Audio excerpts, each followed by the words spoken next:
Hello, and we're back in Innsmouth looking at good old Constable Ropes, who's been so helpful. He's nothing more than a thug, and I don't feel like pushing my luck. But yes, that was interesting, because that's sort of demonstrating the asking everyone about everything, so we now know about something called the Order, which sounds very mysterious. It's locked. It must lead to the back of the variety store. Yeah, that's that there.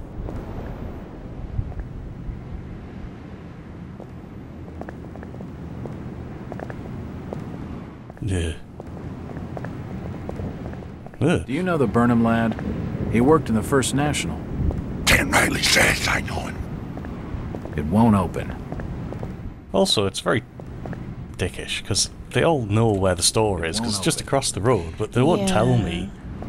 But then that's part of the atmosphere. You can tell that they would all know about it, they would all know him, but they just don't want to talk to you.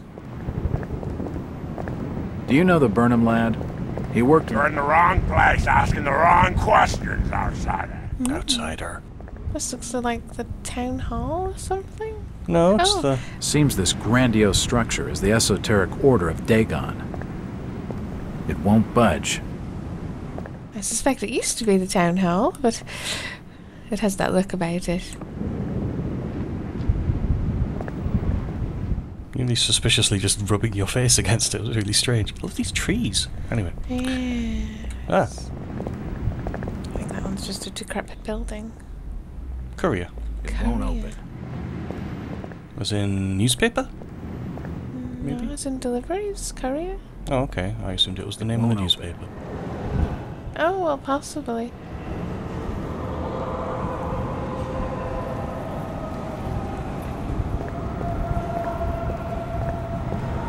Are we going to go direct to there, or are we going to look down that street? I'm just going to go down here. It's all cordoned off, though. It's the First National grocery store. I knew that already. It's a crime scene. The local law enforcement has blocked the main entrance.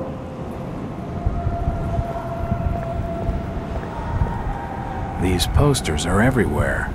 They're very old-fashioned. Just got a little side bit here. It won't budge. Just the way the place looks. Yeah.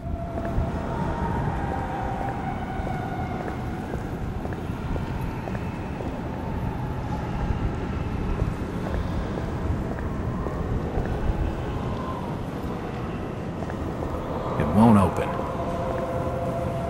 It sort of exudes unfriendliness. It won't budge. Well, yeah, because it's dark, everything kind of looks old and falling apart, and slightly green, actually, which is weird.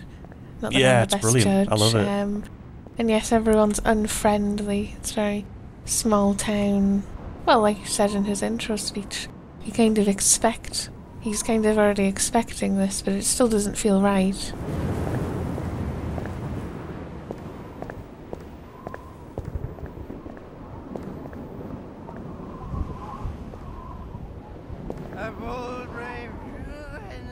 It's Washington Street. Hear the singing of, It's just an advertisement for the local Methodist church. I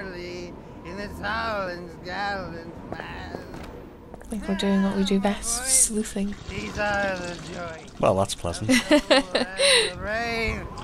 love a life in the tempest strife, in the home of the mountain wave.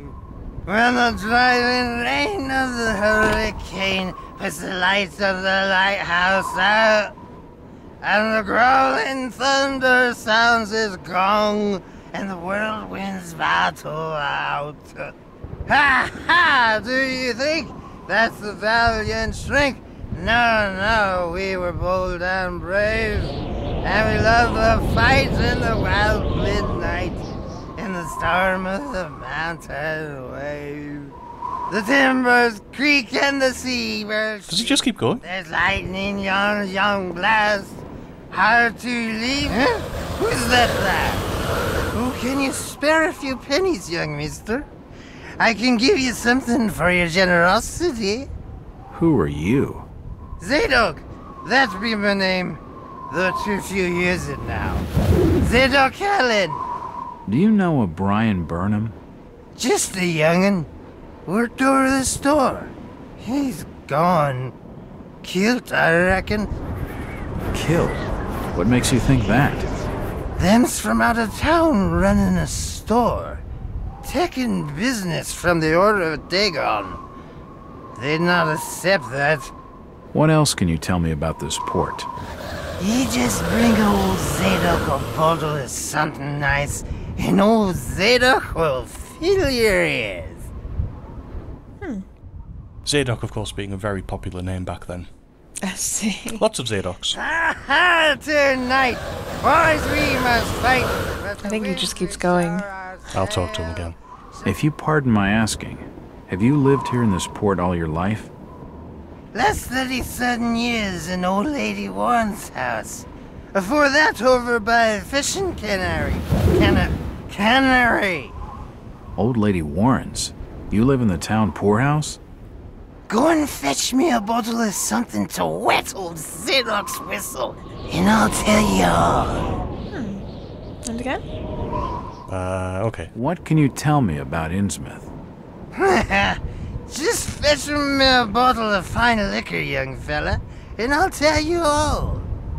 I'm starting to suspect, I don't know if you are as well, or perhaps this is an assumption I've been making on my own, but I do suspect he wants a bottle of booze first before he'll talk to us properly. Yeah. So he's just gonna keep saying, bring me a bottle of a liquor, as he said. I like the spelling. Billiards. Billiards. No billiards. Bar called the Garden. Okay, it says billiards. Unfortunately, it's shut. It's called the garden. It won't open. Yeah, so he looks like he's drunk enough to tell us something he probably shouldn't if we can get him more alcohol. I like how there's sort of signs on top of buildings as well. Automotive cables. Yeah. The old drunkard knows something. I don't think it would take much to get his tongue wagging. Oh, hear that wind. That's great. Sorry. Oh, right in the game.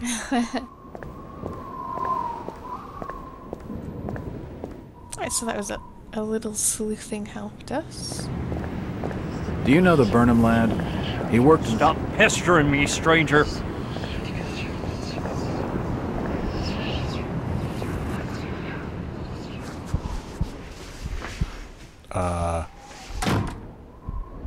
That was weird. Hence the crazy visionness.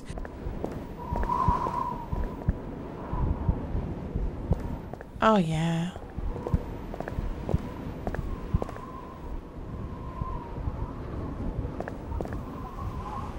Evening. The name's Jack Walters. It's a pleasure to meet you, Miss... Miss will do for now. Welcome to Innsmouth, Mr. Walters. Thanks, I think.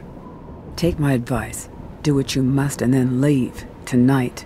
This port does not cater well to visitors. While I appreciate your concern, miss, I can handle lousy hospitality. Very well, Mr. Walters. She speaks in that way someone does, where It's very film noir dame style. where they know they're right.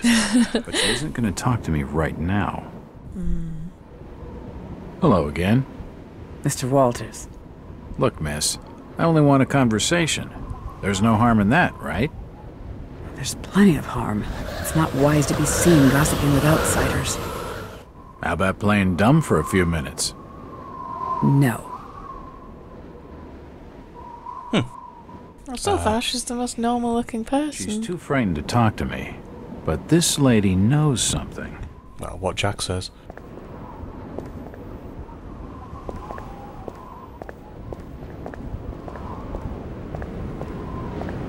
Also getting a good sense of the scale of the place. It actually seems quite big. That It does, bridge yeah. spans the Monuxet River. This is the refinery. It won't open. I can't open the doors to the cabin. It won't budge. I think we might have... Oh, that's cool. You can see over the... Yeah, the sort of buildings around. There is an end there, I think we could see on the right, but yeah. An end?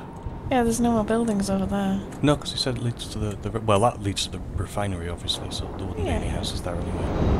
But there'd be a refinery instead. So we came from there. Excuse we me? Go this way as well. Let me look on this one as well. Went so well last time. And it's gone so well this time as well. That's a woman hanging from the ceiling. On the other side?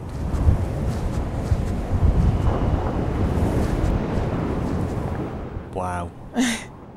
I love this So game. this doesn't seem like a very nice place. It won't budge. The This station is appears to be a closed. gas station, yeah. A device that pumps highly compressed air. It won't open. Curious, actually, because don't we have this now? Morphine. Warning. Narcotic and whatever that word is. Class. Helps block pain. I can't say that. Analgesic? Anyway. Helps block pain, but should be used with extreme caution. Apparently we have a journal entry to read. Missing entries. 1916 to 1921. I'm completely unable to recall what led to my confinement in the Arkham Asylum, or what happened to the 6 years between my 2 visits there. They tell me I had some kind of personality change that night in Boston. They watched me for a while, decided I wasn't dangerous, and let me go. After 6 years, I switched back, just as mysteriously. They admitted me again, found nothing wrong, and here I am. Among the personal effects they returned to me is a leather-bound journal. Perhaps it will tell me what I've forgotten. Looking through the journal, all I can find is my life as a police detective. There is no hint of any illness, or mental strain, or anything else that could explain my change of personality, or the equally sudden recovery that still baffles my doctors. However, a number of pages have been torn from the journal. Who did it or why, I can't tell.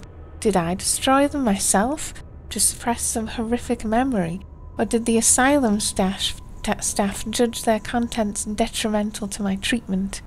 Why was part of my life erased? What is it that I can't remember, and who wants it to stay forgotten? Is it a precaution to protect my sanity, or the key to something I need? And on that note, we're going to leave it there. Bye-bye.